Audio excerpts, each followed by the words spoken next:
Sampah dari langit jatuh ke kebun warga. Ini penampakannya. Warga desa Pengadang, Kabupaten Sanggau, Kalimantan Barat merasakan rumahnya ikut bergetar saat ada sesuatu benda terjatuh dari langit. Diduga benda yang jatuh itu bagian dari serpihan roket milik Cina CZ-5B dan diduga jatuh di lahan perkebunan warga sekitar. Kejadian ini diduga terjadi Minggu 31 Juli 2022 dan langsung viral di media sosial. Tampak benda jatuh seperti lapangan besi yang ukurannya sekitar 3 meter.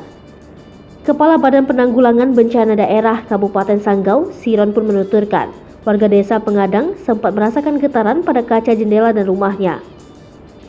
Hal itu dirasakan warga saat tengah malam. Pada saat bersamaan, warga juga mendengar suara dentuman keras dari langit.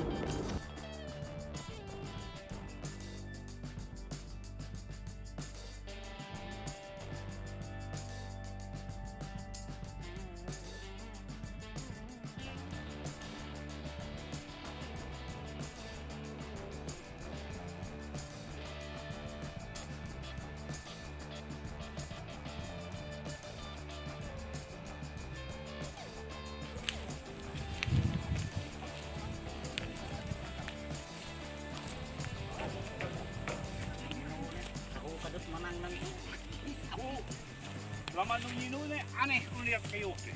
Nang umangalpon, mataas yung basiyo. Atas ka pa rin. Sini, seng ba di pa o seng amin?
Hai pemirsa Sri Popo TV, jangan lupa komen, like, dan subscribe, serta tonton